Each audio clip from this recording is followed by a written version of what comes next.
On today's show, Wonder Woman finds somebody to play music during the movie. Crazy Rich Asians gets a sequel, and Perri and I are going to fight about puppets, and Jeff Sneider's here to referee. Movie Talk starts right now. Pretty sure that's not how that conversation is going to go. We are going to tangle, and it's all up to Sneider. I left my whistle in the car.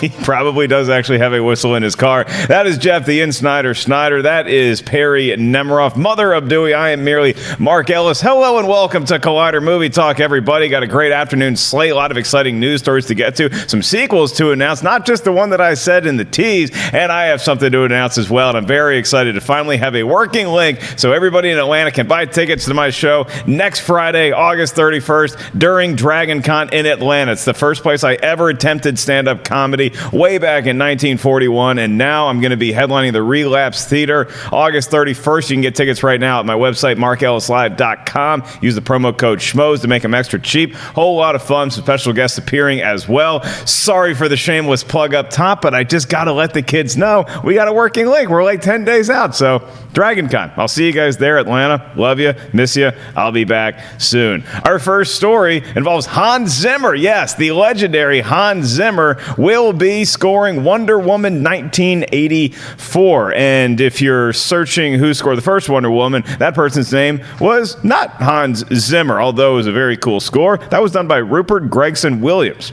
Hans Zimmer did do the first Wonder Woman theme, or at least the modern incarnation, that we saw in Batman v Superman. He handled scoring duties with that along with Junkie XL. Hans Zimmer you probably know from other comic book movies like the Christopher Nolan Batman trilogy, Inception, and he won an Oscar for, I'll let Perri say because she's the one that got the trivia question right, not Inception. The Lion King. It was The Lion King, and I assume Jeff Sneider knew that answer as well because he's the one that postulated it not 30 seconds before the camera started rolling. So I'm going to put my panelists on the spot here, and I'm going to ask you guys to tell me why I really need to care that Hans Zimmer is back doing this as opposed to the other ones. Now, as you all may know from my Schmoedown appearances or just my daily life, I love music. I love listening to music. I think it accentuates film. I'm not great with knowing who composers or who does what.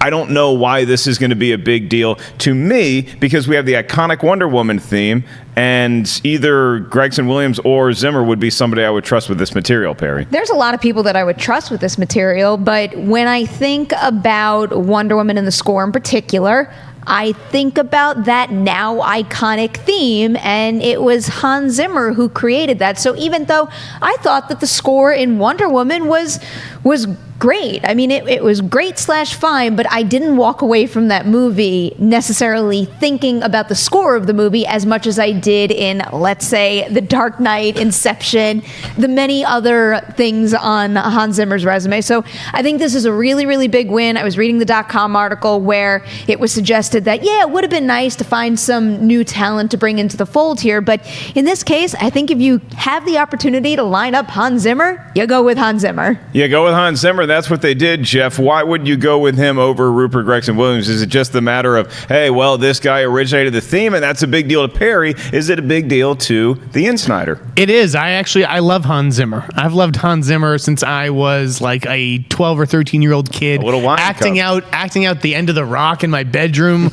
with the score. We've got green smoke.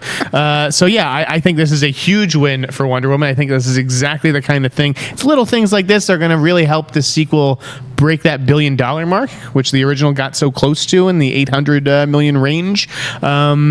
His music projects strength. And, that's what Wonder Woman's all about. So I think he's a great fit for it. Boy, dropping some fire early in the show. You think Wonder Woman 1984 is going to get to $1 billion? I think it absolutely could. Yeah, when you're adding Kristen Wiig to the mix, she's a much bigger name than, David Thewlis in the first film.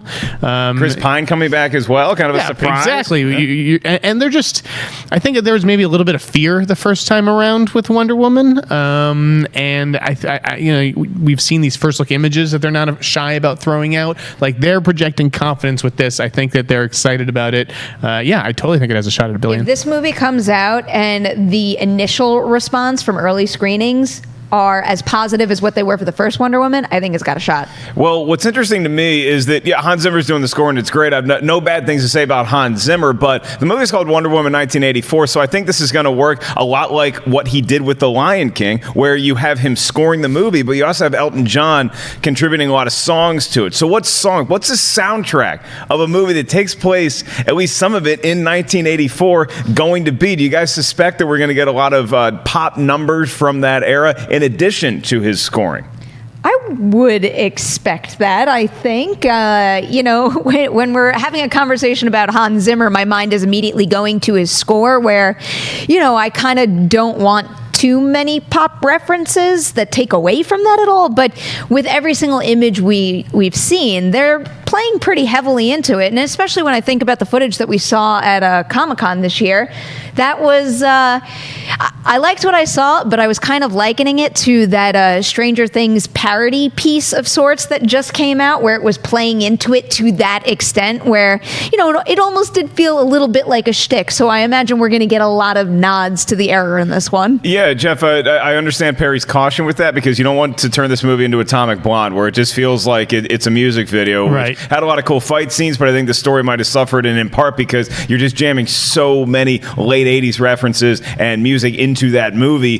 The same fear could be had with Wonder Woman. I don't think they're going to go that overboard, but I would like to see some 1984 in there. I want to see some 80s hair metal bands, stuff that sort of plays towards the sequel. Like if she's kicking a bunch of ass, I want to see maybe like Beat It by Michael Jackson. That'd be really good. Thriller was huge the year before. Here I Go Again. White Snake had not released. It might have been not 84, or it might have been 86. 82, in fact. Was it really? Yeah. Oh, okay. Well, is it really? Yeah. Here I Go Again? Both of them. Here I Go Again and Beat It were 82. All right. David Coverdale's gorgeous voice. Maybe that will make an appearance in Wonder Woman 1984. We want to turn over to you guys. Let us know in the chat room, in the YouTube comments section. And thanks for listening to the podcast. And you can just shout in your car if you have an answer to what kind of music do you want to hear in Wonder Woman 1984 in addition to Hans Zimmer. And is Hans Zimmer the right choice for Wonder Woman? I have heard nothing but great things about Hans Zimmer live. I know that like John Williams, you see him at the Hollywood Bowl when he does all of his classics.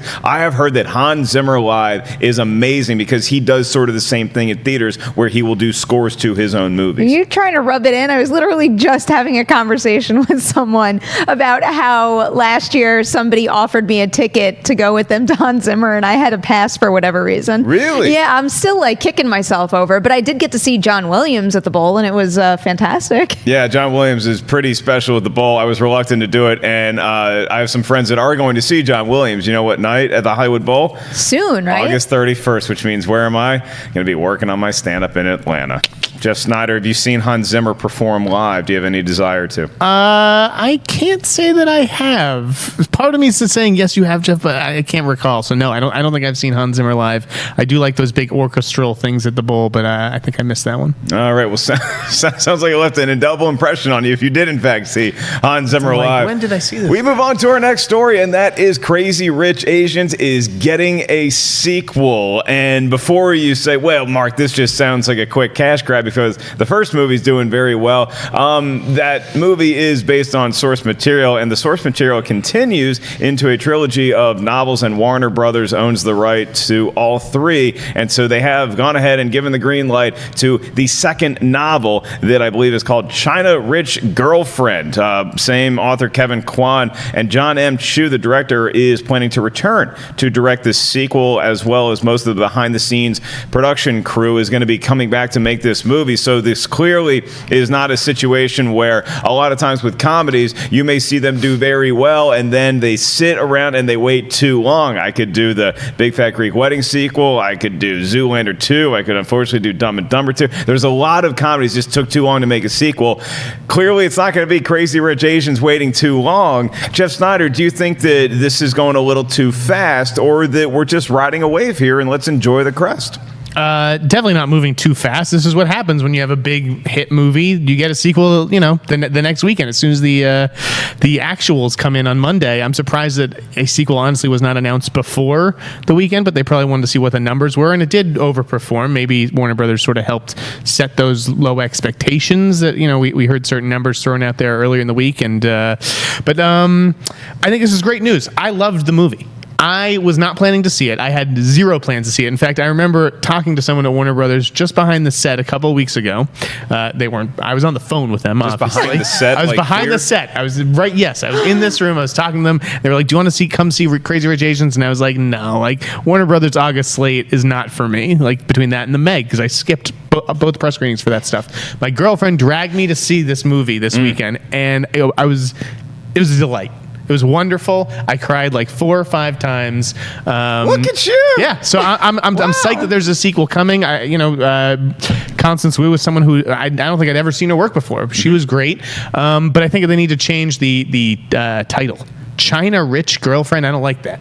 Well, I mean, there's different ways you could get around that. I agree. You want to clearly let people know this is a sequel to Crazy Rich Asians. You change 2. one word in Crazy Rich Asians, whether it's Crazy Rich something, blank Rich Asians, Crazy blank Asians. I don't know what it is, but change one of the 3 words. Well, or just Perri, keep it simple and go Crazy Rich Asians too. That way it just China Rich Girlfriend. that way it also keeps the focus on this original ensemble, because when I was first reading about the other 2 books and I read the other titles, because one of the first things that crossed my mind when I thought about a sequel for this movie, and I've never read the source material, is how many like new Crazy Rich scenarios can she get herself into? So I thought maybe it was a different place, a different group of people, something like that. But a lot of the appeal of this movie comes from that incredible ensemble. I'm so happy. I was so nervous that you weren't going to like this, but like Happy Time, and we were going to be on opposite ends of the spectrum with both. But I am so thrilled to hear this news. I want this movie now. The only unfortunate thing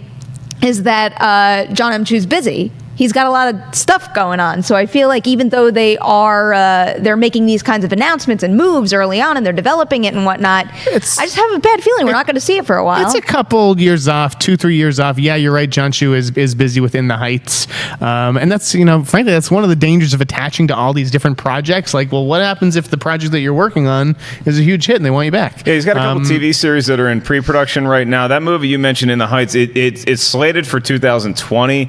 Is there any way that this movie, China Rich Girlfriend, it could get fast-tracked to the point? I think it should. If you look at like 50 Shades of Grey and that phenomenon, like this is a cultural phenomenon of sorts, and I don't think it's like Black Panther, where they could release Black Panther 2 in 10 years from now and it's going to gross $1 billion. I think you got to strike while the iron's hot. So I hope that they fast-track it. Also, strike while the iron's hot for this cast, too. Because after this movie, I mean, some of them are already, before this movie, building really big profiles for themselves. I would like to bet the large majority of this ensemble just, like, shot up to a lot of the top of want lists out there, and we're going to see them cast in a million things. Yeah, John M. Chu is also slated to work on Now You See Me 3, which has been greenlit, that's not a real movie coming out, if that's coming out. So you're definitely going to see a sequel, at least in my opinion, to Crazy Rich Asians before you see another sequel to Now You See Me. But I think John M. Chu is the right choice to do that. I think you can abide by his schedule to a point, because y'all are right. We want to see the cast in front of the camera all return. We don't want a couple of them. We want to see all these crazy characters and maybe introduce some new ones into the mix. When I was reviewing the movie for Schmoes with Wendy Lee in the office, she was telling me about the books and how the books, there's so much in the books that you don't see in the movie, and it seems they really navigated that line of where you want to include a lot of the source material, but they didn't overdo it. Do you guys fear that maybe we're going to go too far from the source material, or that we're sticking too close to it? I think if they figured out something that worked for them in this first movie, they'll probably stick to that method. I mean, this is one of the few instances where I have not read the source material, so I can't judge what they kept and what they left out. But from a newcomer's perspective, this is exactly what I needed to be enveloped in this world with this family of characters and want to spend a lot more time with them. I think it's also good business sense, Jeff, to announce that this sequel is happening like now, because this gets more people to want to ride the current wave of seeing Crazy Rich Asians in the theater, so it could be positioning itself for a good run in the theater. Yeah, I am not familiar with the source material. I don't think that they should be precious with the source material. I think that a majority of the audience probably isn't that familiar with it. I mean, the reason that I didn't want to see this movie, because obviously when I was praising it on social media on Monday or whatever, people were like, well, wait, why didn't you want to see it in the first place? It's because I really didn't feel like Warner Brothers sold me on what the story was. They kind of just said, come see a movie with Asian people in it, and if I I had just said, well, what if this was an all-white cast? Would I go see this movie? No, because I didn't know what the hook was. But once you give yourself over to the movie, and you can see how that story might be tricky to describe because it's all like about class and that kind of stuff. I think, if you just give yourself over to this movie, you will really enjoy it. It was a very delicate and very expert handling of a lot of really deep themes that permeate through both American and Chinese culture, and I think that it was really, really well maneuvered around all of those, where you include some deep emotional stuff, emotional enough apparently to make young Mr. Sneider cry. Is it a spoiler if you tell us the first time you teared up during the movie? I can't remember, but obviously, I lost my mother in the fall. There's a lot of mother stuff in this movie, so it definitely snuck up on me, and. Yeah, no, I'm a crier. I'm not really ashamed of that. Yeah. I cry all the time, but that's how I know a movie's working. If it gets me, caught up emotionally in its story. It's good to say. You know what? You've turned over a new leaf. I don't know why your desk in your office is right behind the studio, but it's nice to see Jeff Sneider. He is a real human being, ladies and gentlemen. Perri Nemiroff. We're going to find out when her and I talk about Happy Time Murders later on in the show. We move on, but before we do, I want to remind you guys to check out our entire podcast network. You can check out Collider Live. That just debuted this week. You can check out new channels we have here. We got Collider Sports, Collider Games, Collider Quick, all that good stuff. And you can also check out the wrestling sheet. All the links are in the description of this very vid. We did that for your convenience, not for ours. We move on to our next story, and that is Disney's live-action Little Mermaid. There's a rumor going around that Zendaya was offered the lead in the new Little Mermaid to play the role of Ariel. You may know her, whether it's from her TV exploits or from her appearance in Spider-Man Homecoming. Perri Nemiroff, this is according to the hashtag show. Do you believe that we're going to see this, and how soon could we see a Little Mermaid actually be in the theaters in a live-action format? Well, I do really want to see a live-action Little Mermaid. It just feels like we've been whether we're talking about the Disney one or one set up at other studios, it feels like we've been talking about it for forever, and just nothing has ever materialized, which is frustrating. I did get excited when I saw this headline because I am becoming a bigger and bigger fan of Zendaya every single time I see her in something. But I suspect this might not be true. Oh, wow. Okay. It's true, Mark. It's true that it's not true. It's true that it's not true. It's true. I spoke to a studio source. Again, can I speak to whether she got an offer? No. Maybe she did get an offer. Maybe hashtag show is right in that regard. But is she in talks to do the movie? Is she in the movie? Has she been cast? No. And I don't know if it will work out, just judging by, again, I'm not sure if this is theatrical or for the streaming service. Do we know? I think this is, my guess is that they want to position this to be theatrical because it goes back to that conversation we had about Lady and the Tramp, where that's the perfect in-between movie where everybody knows it culturally resonates, but it's not on the A+ level of something like a Lion King or Beauty and the Beast or The Little Mermaid is. And if you're looking at Rob Marshall, who's not signed on as a director officially either, but if you're looking at him to be your top choice, my bet is that they want to continue crushing it in theaters with The Little Mermaid. And then maybe if you have your streaming service and that's doing gangbusters, you're right. You can offer it on there first before it goes to other platforms. So I think they're looking at this to be a theatrical Rob Marshall's probably too big a director to be making movies for the streaming service. I like that, if she is the choice, I think it's a good one. She's certainly up and coming. She's got the Spider-Man movies. She was in Greatest Showman, which was a huge hit, and I like the idea of an actress of color playing the Little Mermaid. I just don't know that there's any truth to this report that anything is actually happening. Well, let's talk about what we know about this movie, because it was funny. We had a question earlier this week, it might have even been yesterday, from one of our fans during the Twitter segment about what's Disney going to do when they run out of their animated properties to adapt into live action. We all think they're going to be fine, but The Little Mermaid, we know that that's coming down the pipe at some point. What we know right now is that Lin-Manuel Miranda has been signed on to do some of the music, and he's going to team up with Alan Menken, who's a legendary Disney composer, to do the music. So we have the music thing pretty well worked out. What's the next domino to fall with The Little Mermaid? I want an official word on the director, because the style of this movie is going to be key, especially, thinking about some of the other movies they have in the works. With Jon Favreau, I do have a general idea of what I can expect from The Lion King.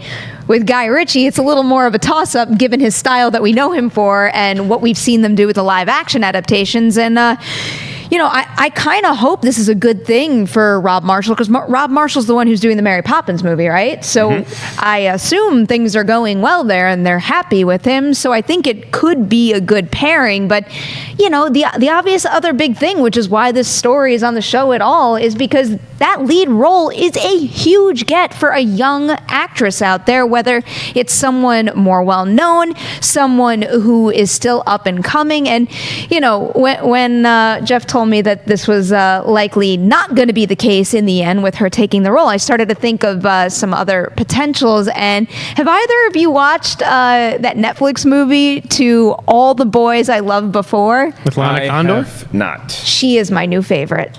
She is Maybe you see them wonderful. go in that direction after the success of Crazy Rich Asians and the popularity of that movie. Really, really hope so. She is just freaking radiant and charismatic in that movie. I totally fell for her. Zendaya was a Disney Channel star, right? Mm-hmm. Yeah, what you typically see with a lot of those Disney Channel stars is they want to move away from that squeaky clean Disney image. And I think she's already doing that with that HBO series that she signed on to, which I think is going to be pretty risque. I just don't know if I see her going back to Disney to be that squeaky clean person. You also want to be a box office draw, and nothing cements you as a potential A-lister better than something like a Disney live action movie. I mean, Disney plays well with MCU right now, and she was in Spider-Man Homecoming. I think this, if I'm her agent, and she wants to do it, I mean, it's up to the town if they actually want to commit to something like this. But I would say, you do The Little Mermaid, because I think it's a great move for your career. You can do all this other independent stuff unless Disney has some problem with you doing a risque TV show in addition to this. It's not even so much Disney, now that I think about it. It's Lin-Manuel, for the chance for her to work with him. How do you not do that? All right, so I'm going to put you guys in a movie theater today. Oh, I'm going to drop you on a movie theater. I don't like this game. You're going to make me Nemiroff. choose between two difficult options. No. That's what's going to happen. I got a much more devious scheme cooked up. I'm going to make you choose between 4 movies that are coming out, all right? And these are all going to be like your Disney-based going into live action. So I'm going to give you the choice. You can go see The Lion King. You can go see Mulan. You can go see The Little Mermaid, or you can go see Aladdin. What movie theater are y'all walking into? What are you serious? I'm going into The Lion King. Yeah, is that a serious question? Disney animated movie. Yes, it's a question. It's not a question at all. It's definitely The Lion King.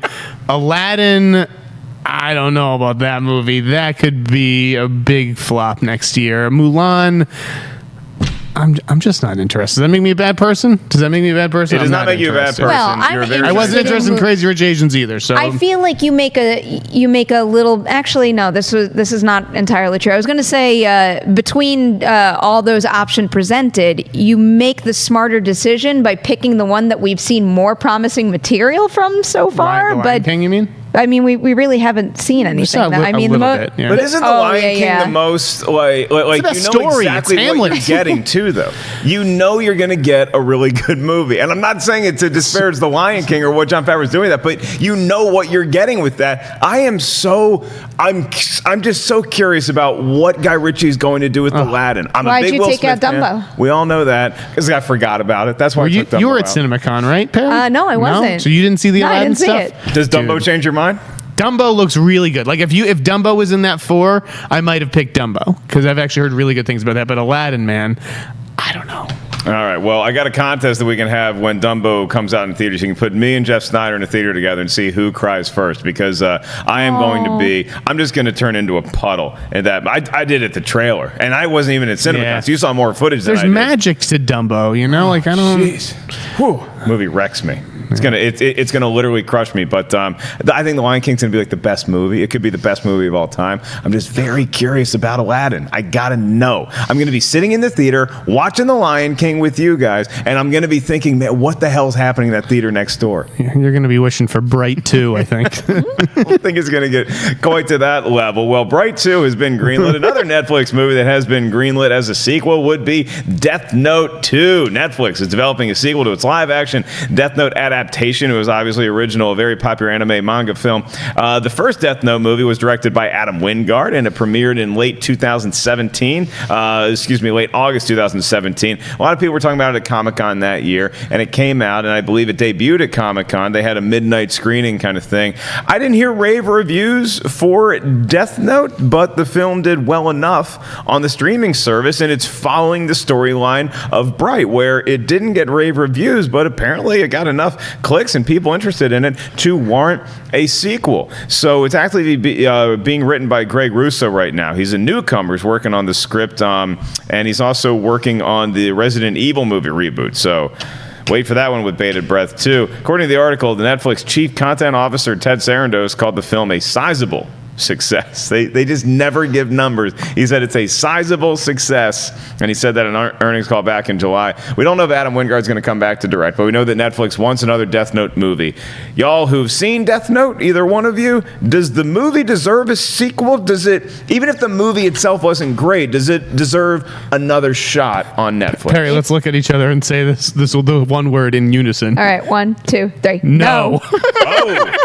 Hot, spicy, caliente here today. We didn't even link that up. I could see it in her eyes. And I was one of the ones who didn't even hate it. And I purposely watched some of the anime before going into it because I wanted to be somewhat well informed. And when I completely detached myself from what I knew of the source material, it was a fine movie. It wasn't bad. It wasn't great. And then when I add the source material back into the equation, it just seemed like such a major missed opportunity that they didn't stick closer to that. I don't understand why they did what they did, because I do think in this case, Americanizing, doing that to this story stripped away so much of the smaller details and the texture that I really did appreciate in the anime. And the thought of continuing this story, I don't think Adam Wingard would come back and do it again.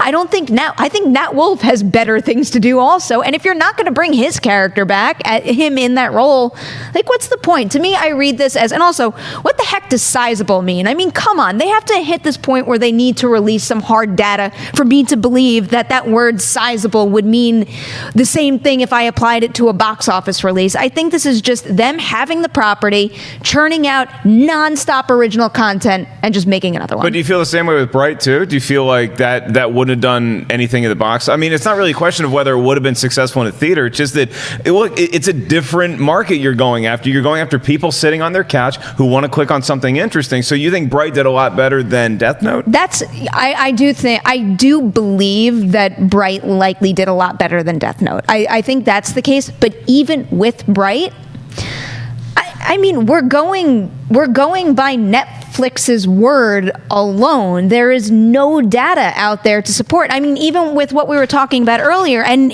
as someone who follows box office a lot, sometimes the studio estimates will be at a certain place just to kind of set your expectations so that when a movie comes out and crushes those numbers, everyone's like, great. So how do I even know that any of this is accurate to that extent? We don't know. We just know a very loose term was sizable, Jeff, and you agreed with Perry when you said no Death Note 2 for Mr. Sneider. I was so psyched for Death Note. I followed the development of that one, when it was back at Warner Brothers. I don't read a lot of comic books. I don't read a lot of graphic novels, and I certainly don't read a lot of manga. But if you go out to my desk, you will see 4 Death Note books.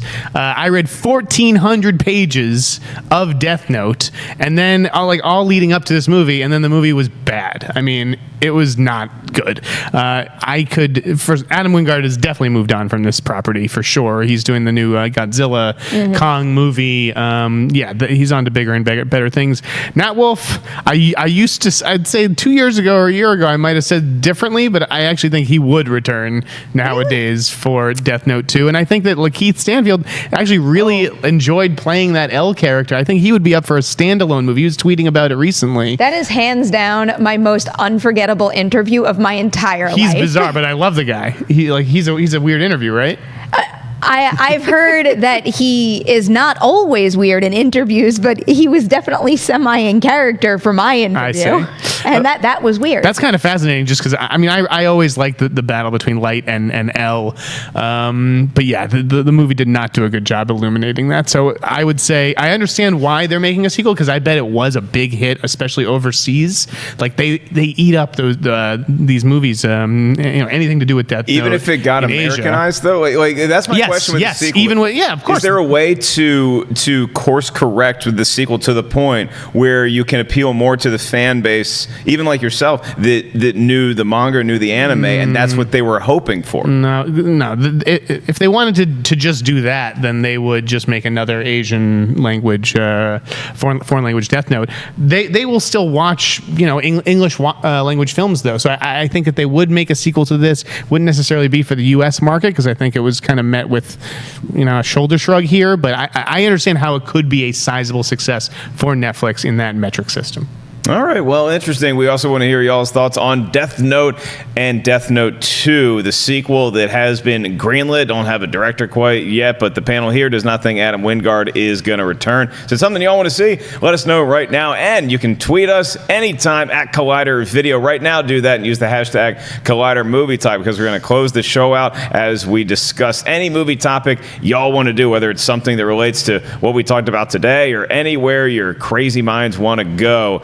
One more brief casting note is that Lena Dunham has been cast as a character. We don't necessarily know who she's playing in Quentin Tarantino's movie that's centered around the Manson murders, although it's not focusing on them. We don't have the character she's playing just yet. Is that correct?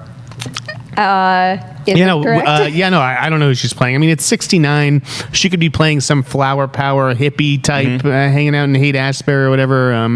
Who knows? Is that a movie that's getting you on the bed? I guess it wouldn't be Haight-Ashbury, since it's set in Los Angeles and in Hollywood. Once upon a time in Hollywood. Is that a movie? Yeah, Haight-Ashbury is a little farther north. Yeah. You got to have a lot of flowers in your hair to get you all the way up to San Francisco in the late 60s. Because those VW bugs, you can either drive it or you can listen to music. You can't do both. I'll say this: they still have not cast officially, Charles Manson or Tex Watson. So maybe some of the people in that who were announced today are going to be part of that grisly murder scene. Who knows? But we had thrown out Maya Thurman Hawke's name on the show. I think on a news piece months and months ago, Uma Thurman's daughter. I just thought that was very interesting today, because Uma Thurman has her very public battles with Quentin about the Kill Bill accident and everything, but she's letting her daughter go off to go make the movie with him. So very interesting. You guys excited about this movie, the Tarantino? Just a little bit. In Hollywood? Just a little bit. I would say so. Okay, you say that coyly, like you cannot wait. Dude, I'm so pumped. Yeah, I'm Tarantino's number one fanboy. Are you really? Okay. I am. Yes. Well, I'm sure he appreciates it, as I know he watches every Sorry, day. Marvel. I belong to Quentin. Well, Happy Time Murders comes out this weekend, and right before we came into the studio, Perri was just asking me, innocently enough, if she thought I liked the movie or not. And the embargo's officially up. You can check out the review coming up later on tonight on Schmoedown. I thought it was a funny movie. I feel like it was the puppet version of what Sausage Party brought, where it brought a lot of raunch, a lot of dirty things that the trailers promised us. There's some dry pockets as far as humor goes, but I was invested enough in the story, and there are some gut punches that really made me laugh a lot. I like the live action characters. Thought Melissa McCarthy was great, and the puppets were fantastic. Perri Nemiroff, I know you agree with me. Why? I feel a little bad because I try to stay open-minded and think everybody is entitled to their own opinion, but I feel like I wasn't so innocent. Like, I can't, what did you think of Happy Timer? I just wanted to hear my opinion validated, and I mean, right off the bat, if you see and you like this movie, good for you. I'm happy you enjoyed it. But this is my review right now, and I despise this movie. I thought it was awful. I was so disappointed. I had so much fun watching that trailer. And this is a movie that I've been following for years and years since they first announced they were working on it. I remember they dropped that first look image way back in 2014. I just thought this idea was genius. I love the idea of humans and puppets in an R-rated scenario together, and I thought that came through so well in the trailer. But what we got in the movie was just the trailer over and over and over again for 90 minutes. I didn't think that mystery was interesting whatsoever. I never caught myself wondering, who really done it? I want to know the answer to that. And I couldn't find a single character to root for this entire movie. You didn't care about the puppet? No. No, and Wow. I won't quite get into why, but I will say the resolution to this movie is not something I wanted to be cheering But wait, for. bring up the female thing, because I think that's an interesting point of view. I disagree yeah. with you, because I liked the movie and thought, yes, its best bits are in the trailer, but I enjoyed it. But tell people about the female thing. Well, I'm going to get a ton of shit for this, but I have to say don't it. get I Perri said shit the- for this. I will come after I you. said the S word, sorry. Okay, honestly, I was a little put off by the fact that every single female character in this movie was basically either a drug addict or a prostitute and basically treated with no respect whatsoever. Even Melissa McCarthy. And I actually, one of the only things that I thought were good about the movie, actually two things, was Her Melissa and McCarthy Maya and Maya Rudolph. I Yeah. thought that their performances were rock solid, and I was liking her. But even with her, it's like every time someone's like, "Oh, you're a man, this," like, Yeah, stop. I never understood that joke, and there's more jokes than I would have liked that didn't hit. You know, like they just didn't work for me. But there's just enough to get me to enjoy the movie. Like I said, I think this could have been like a slam dunk. Same thing with Sausage Party, though. I thought Sausage Party had funny moments and missed a lot of opportunities that it could have had. And I thought Sausage Party tried to get a little too into the story. Maybe the same thing with Happy Time Murders. But I understand some of your grievances. It made me laugh, and there's some scenes in there that I like the was mystery falling down too, to. Mark. Did you, like, you know, she said she wasn't into the whodunit of aspect of it all, but I liked got it. more wrapped up in the story of this one than I did Sausage Party. I preferred Sausage Party. I will preferred say that. Sausage Party. Yeah. Okay, well they do naughty things to carrots in sausage parties. Maybe that's why I wasn't that big a fan of it. I'm going to remind you guys before we get to our live Twitter questions that tomorrow on Collider you can check out on our podcast feed for Riley Roundtable. We got a new episode of that, Mark Riley, and he's going to be bringing in a special guest, I am sure, as well as Jedi Council. It's going to be live on this very channel here on YouTube, 10 a.m. in the PST, and then we got one more movie talk to close out the week, and that would be 4 p.m. I'm not supposed to say PST. I forgot that. It's not standard time. There's some sort of weird thing. It's going to be, if you live on the West Coast, whether you're in the Haight-Ashbury or you're down here in Los Angeles, it's going to be 4 p.m. So there you go. You can And I have just a plug. say PT, you know? Are you Like, gonna say just PT? always Yeah. say PT. PT, I don't like saying PT. PT sound. It's too many other things. It's playing time. It's personal training. It's a military thing. I would just like to plug something. I know I'm not at Dragon Con this weekend, but I did stand up somewhere. I did an up and comer of the month article on the .com on Collider on Searching Star. Michelle Law. That film opens this weekend in select cities. It expands next weekend over Labor Day weekend. So check out that interview. I just really like talking to young people. I think you get better stories out of the people who haven't done 100 interviews like Christian Bale or whoever. Maybe a poor example when it comes to interviews. But check that out on the .com. I hope to do it each month. Yeah, Michelle Law. Thumbs up. There is something to be said about like somebody who hasn't been around Hollywood that long, and you get to talk with them, and they're proving themselves. But I hear Tommy Lee Jones is delightful, so maybe it goes both ways. We are going to move on to our live Twitter questions. It's the last portion of the show, and we love closing it out here with whatever you guys want to talk about. Like I said, at Collider Video, use the hashtag Collider Movie Talk. And first up is Maya Patton. She's got a very interesting question because we're talking about Disney and converting all their animated movies to live action. So she says, what Disney movie do you think will be the last to be adapted? Or will never be adapted at all? For her, she says it's between Pocahontas, Hunchback of Notre Dame, or Pinocchio. I think Pinocchio is eventually going to happen. That movie's been in the works with so many different iterations. Live action. Roberto Benigni, I think, did a Pinocchio, and they were looking at Robert Downey Jr. at one point, and that's gone. But Hunchback of Notre Dame, I could see maybe happening. Pocahontas, I don't think you're ever seeing the Disney-fied version ever.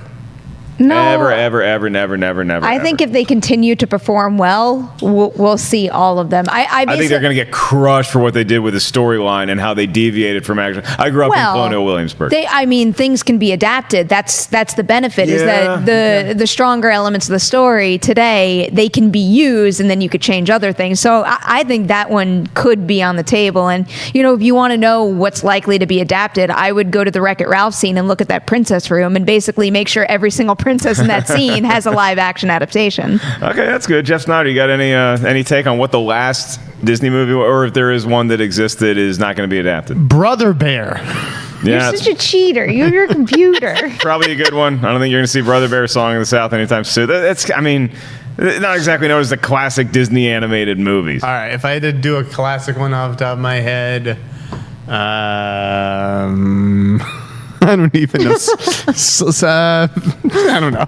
Okay, I don't want to make your brain work too hard today. You Yeah, had a very really. emotional week seeing a movie that you didn't think you were going to see in theaters and loving it. So we go to Andre Arroyan, and he says, "It's really hot in my office right now, and I'm sweating. What's your favorite movie scene involving sweat?" What? Fair question. Movie scene Oh, that's easy. I have it. that involves sweat. What do you got? Tom Cruise, Mission Impossible, that little bead of sweat going down the glasses, and he's got to catch it. Oh, it's amazing. I have never paid attention to sweat in movies. The only visual that comes to mind is that basketball game in Along Came Polly. You know, That's where a great one, too. Yeah. I mean, it's not my favorite. It's just the only one I could think of right It's now. hysterical when Ben Stiller Wipes his does a face, fake yeah. and the guy wipes his face. Yep, I was yep. just going to go with Rocky IV because there's a lot of sweat and there's a lot of training. But both really, I applaud the panelists. That was really good answers. Thank you. The Thank both of you. Where do you get that Mission Impossible pull from? Is that just No, that something was that's- just me. That was not looked up. okay? Well, you got a computer there, so you just never know. It provides symmetry on the set, Ellis. Can we go to the wide shot? Is this? Look at your little baby computer over there. There's I no know. symmetry whatsoever. Does not belong. Stop. M. Brenner is next up and says, "What is the first movie you remember seeing in theaters?" For Mr. Brenner, it is, or Miss Brenner, it's mine is The Little Mermaid. I remember seeing Batman Returns in theaters. Okay, I think that would have been my first. That's 91, right? it was 92, I believe. 92? I mean, that's probably. I'm sure I've seen more in theaters before that date, but that's the one that comes to mind that I actually vividly remember. Were you? I remember like because I was a kid then, but I remember a lot of like parents freaking out because there's the scene where the penguin bites the dude's nose. Well, and, that's like, part of the blood goes reason everywhere. why I vividly remember this experience. The penguin really freaked me out for a while, but I'm pretty sure it was like you know when you have like family play dates and stuff. It was like my mom, another mom, and then all the kids that went. So I'm pretty sure Lonnie was there, which would make her even younger than Yeah. me. And yeah, that's kind of problematic, I guess. All right, Jeff Sneider, I believe you and RB3 just turned 21 together. Yes. What? I think this is the answer. I looked up because I was going to Wait, say you used the computer to cheat? I had to check the year. I just to make sure what came first and whatnot. Okay. So I was going to say Ghostbusters 2, which was 89, but I do specifically remember going to see at 2 years old, maybe I was 2.5, Fievel and American Tail. Yeah, Five on American Tail was pretty. I mean, I was really young when we went to go see the Transformers movie, and my dad was pissed off leaving it because Optimus Prime didn't make it out. And my dad took the day off work, and he's got two upset kids because it didn't work out the way we thought. The one I remember vividly in the theater for the first time is 1989's Pet Cemetery.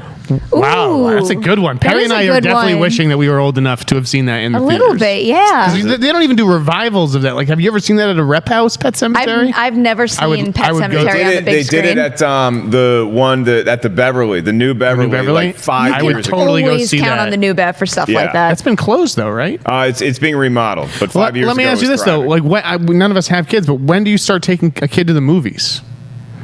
Oh, how old should your kids Yeah, be? like- well, I as feel far as like I know, people none of us without have kids should not procreated. be answering that question. I mean, Yeah. like, I don't know, what Perry's age got would a- you guess? Perry's got a cat. What age would you guess? God, I don't want to go to the movies with Yeah. kids. But you have to. I mean, you got to entertain them for a couple hours. My age is whenever they're just popcorn. not going to cry or speak during the movie. I think that's around 2 or 3, right? No. Oh, that sounds like If it's you're going pushing to an it. adult movie, I do have a friend who took like they went with their infant to go see Straight Outta Compton because they really wanted to see it, but the baby slept through the whole movie. Baby was like a year old.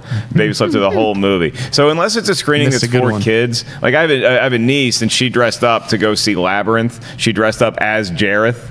And like the pictures are the most adorable thing. Get your niece checked out there. Alice. And it was great. Now that was a screening primarily for kids, so like there's going to be a lot of kids around. If you're taking kids to an adult movie, I would probably say, yeah, I don't know. I'm not going to have kids. This is why I don't have kids.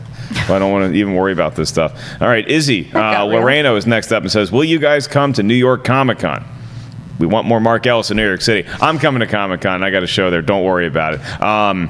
New York Comic Con? Is that something that Perri? You're from New York. It's on the table. No guarantees. No guarantees right now, but it's Okay. on the table. Jeff Sneider, if I gave you the option between going to New York Comic Con and going to TIFF, which one would you say? I'd rather pay my own way to TIFF than get paid to go cover New York Comic Con. New York Comic Con. Although I do miss New York, I will say that much. Okay. Yeah, New York's great. Have you've been there before? You've enjoyed your time? We went to NYU, Yep. Perri and I. We're both NYU alums. I did not know that. All right, Sean Hood is last, and he says, do you think we're going to get a sequel to the recent Tomb Raider? And if so, will Alicia Vikander be back as Lara Croft? I feel I like didn't you see- I know didn't- something. No, I don't. Why don't you feel this? Because you've seen it. That's another movie I skipped. I've another seen Warner it. Brothers movie. I was like, nope. It's another movie that I would put in the fine category. I was entertained enough. It was nothing special. I don't think the movie overall was at her level. I was disappointed with how they used Walton Goggins. And as far as I know, based on box office, I don't think it was any sort of a smash hit to justify another movie, unless overseas it did better than I'm thinking. It did okay overseas. It only Yeah. did it did under 60 million here, but it did 273 worldwide. I think it is enough to justify a sequel, especially if you can bring down the budget $10 or $15 Yeah, million. What was cost the, just under production 100 million budget? to make. It says right here is 94 million. Grossed 273 worldwide, though. That's nothing to sneeze at. I mean, it's probably going to break even, maybe turn a little bit of a profit. I'd say yes. I'd say that we will get a sequel. All right. Vikander has to do something else big, though. Like, I think she needs that other big role so that Warner Brothers is enticed to make another Keep sequel. upping that pro. I mean, she's flirting with the A-list right now. Gets that one more big movie, then it's all over. And Alicia Vikander, she's doing just fine. All right, that's gonna do it. Thank you guys for tuning into this episode of Collider Movie Talk. We appreciate your patronage always, and make sure you guys check out the podcast feed here. It's the Movie Talk podcast feed. You get this show, you get Perri hosting Mailbag on the weekends, and you get Afterthoughts with Ryan and Jay. I want to thank my panelists, including Mailbag's own Perri Nemiroff, Jeff the Sneider. I am merely Mark Ellis. We'll see you guys tomorrow at 4 p.m. PT. Hey everybody, Mark Ellis here. Thanks for watching this episode of Collider Movie Talk. You want to watch more? Then click up here, or you can click right here for more great content from Collider. And if you haven't subscribed to Collider Video, do so right now and share this vid with your friends. Thanks for watching.